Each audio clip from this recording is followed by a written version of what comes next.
Thank you, Young Women Choir, for that beautiful Merci au song. cœur des jeunes filles. I am grateful for our Savior. Je suis reconnaissante à notre Sauveur et de son invitation adressée à nous tous. Venez au Christ et soyez rendus parfaits en lui. Je voudrais vous communiquer certains de mes sentiments et mes pensées concernant le fait de nous souvenir de lui, de nous repentir et de changer. Je pense que la meilleure façon d'exprimer ce qu'il y a dans mon cœur est de vous parler de 3 femmes et des leçons que j'ai apprises de leur histoire. Je commencerai par Ruth Mae Fox, qui était, il y a longtemps, présidente générale des jeunes filles. Elle a servi dans cet appel jusqu'à l'âge de 84 ans. Sœur Fox est née en Angleterre et à 13 ans, elle a parcouru à pied presque toute la distance jusqu'à la vallée du lac Salé avec un groupe de pionniers. Sa mère est morte quand elle était bébé. Elle a donc vécu les 12 premières années de sa vie dans beaucoup de familles différentes. Elle a dû être une enfant difficile parce que sa grand-mère l'appelait « mauvaise fille » et a refusé de s'occuper d'elle. Finalement, Ruth s'est mariée et a eu 12 enfants. Elle a rendu son témoignage ferme à ses enfants et, travaillant à leur côté, leur a enseigné des leçons de l'Évangile, mais elle reconnaissait que ses enfants aînés avaient parfois été sévèrement disciplinés parce qu'elle s'emportait facilement et ne comptait pas toujours jusqu'à 10 lorsqu'on la provoquait. Elle a fait de grands efforts pour surmonter cette faiblesse et elle a fini par être connue pour son bon cœur et sa serviabilité. Sœur Fox a vécu jusqu'à 104 ans. Dans sa longue vie, elle a connu de grandes joies et des épreuves difficiles et elle a enseigné. La vie apporte des leçons dures. Les plantes les plus résistantes ne se cultivent pas sous verre et la force de la personnalité ne s'acquiert pas en évitant les problèmes. L'année dernière, j'ai escaladé Independence Rock au Wyoming pour trouver l'endroit où, à 13 ans, elle avait gravé son nom au cours de son voyage vers la vallée du lac Salé. Les intempéries des 140 dernières années l'ont presque effacé, mais j'ai réussi à déchiffrer Ruth, mai 1867. J'ai voulu en savoir plus sur cette grande dirigeante et disciple de Jésus-Christ qui a travaillé toute sa vie à s'améliorer et dont la devise était « Le royaume de Dieu ou rien ». Ensuite, il y a l'histoire d'une femme que j'appellerai Marie. Elle était la fille de fidèles parents pionniers qui avaient sacrifié beaucoup pour l'Évangile. Elle s'était mariée au temple et était la mère de 10 enfants. C'était une femme talentueuse qui a enseigné à ses enfants à prier, à travailler dur et à s'aimer les uns les autres. Elle payait la dîme et les membres de la famille se rendaient aux réunions du dimanche ensemble dans leur chariot. Bien qu'elle sache que c'était contraire à la parole de sagesse, elle a pris l'habitude de boire du café et garder une cafetière sur l'arrière de son fourneau. Elle affirmait « Le Seigneur ne m'empêchera pas d'entrer au ciel à cause d'une petite tasse de café. » Mais à cause de cette petite tasse de café, elle ne pouvait pas se qualifier pour obtenir une recommandation à l'usage du temple, ni ceux de ses enfants qui buvaient du café avec elle. Bien qu'elle ait vécu jusqu'à un âge avancé et fini par se qualifier pour entrer de nouveau au temple et y servir, un seul de ses 10 enfants a eu un mariage digne au temple. Et un grand nombre de sa postérité, dont c'est maintenant la 5e génération, vit privée des bénédictions de l'Évangile rétabli auquel elle croyait et pour lequel ses ancêtres ont fait tant de sacrifices. La dernière histoire est celle de Christina, qui avait été baptisée et scellée à sa famille quand elle était petite, mais dont la famille avait cessé de vivre l'Évangile. Elle était maintenant à la fin de l'adolescence. Elle avait fait de mauvais choix et elle était très malheureuse. Un jour, je lui ai donné le manuel « Mon progrès personnel » et je lui ai dit « Ce manuel t'aidera à intégrer dans ta vie les qualités du Christ pour que tu puisses faire les changements que tu désires.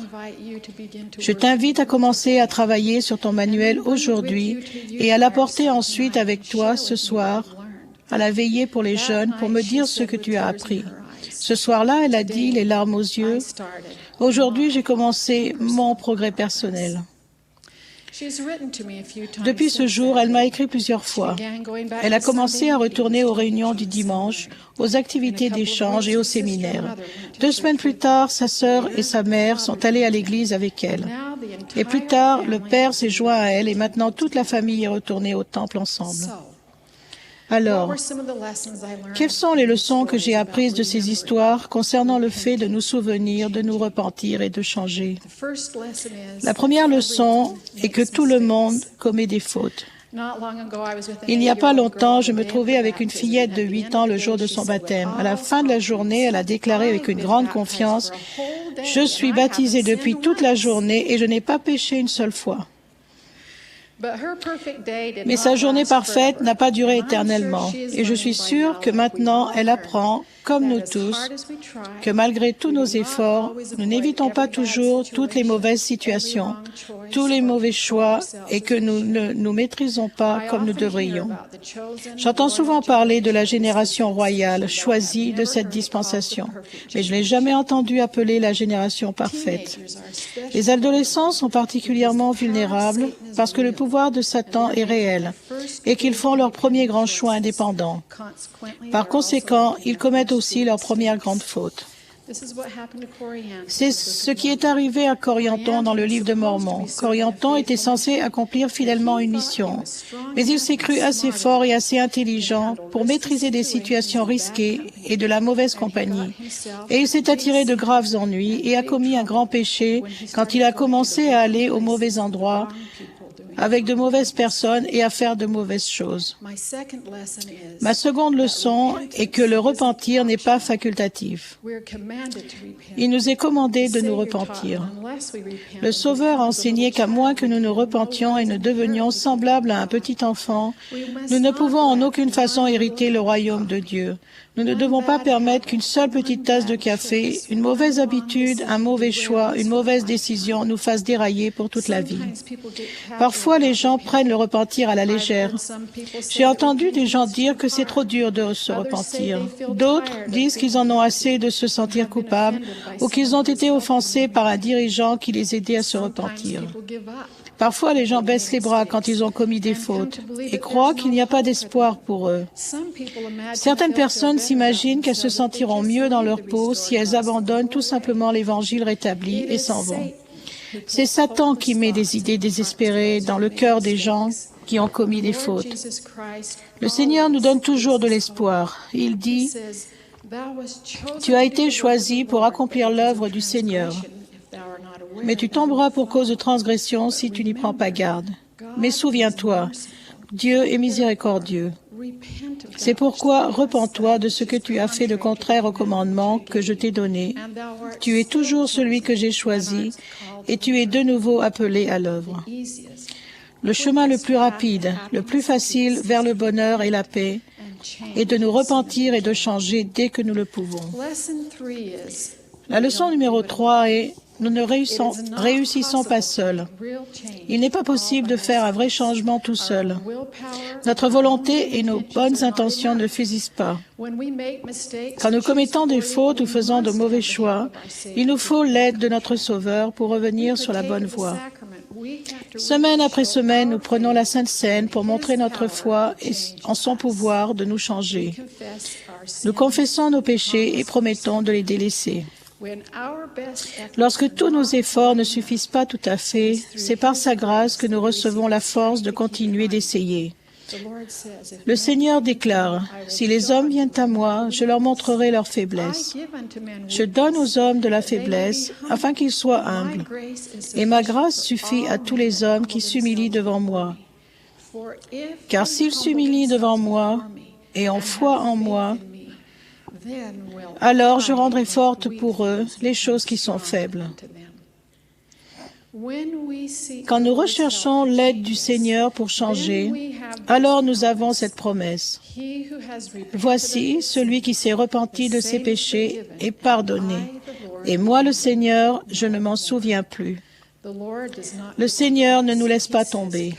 Il dit, « Venez à moi, vous tous qui êtes chargés et fatigués, et je vous donnerai du repos. » La joie et la paix que nous recevons quand nous savons que nous avons été pardonnés sont une bénédiction divine. Cette paix nous est donnée au moment voulu par le Seigneur et à sa façon, mais elle nous est donnée effectivement. Ma dernière leçon est que nous pouvons changer. Chaque jour est une nouvelle occasion de nous souvenir de notre Sauveur et de suivre son exemple. Sans le repentir, nous ne pouvons pas progresser. C'est pourquoi le repentir est le deuxième principe de l'Évangile. Au lieu de chercher des excuses à une faiblesse, nous travaillons chaque jour à prendre de bonnes habitudes et cultiver des qualités chrétiennes. Spencer W. Kimball, ancien président de l'Église, a dit « Cultiver des qualités chrétiennes est une tâche exigeante et incessante.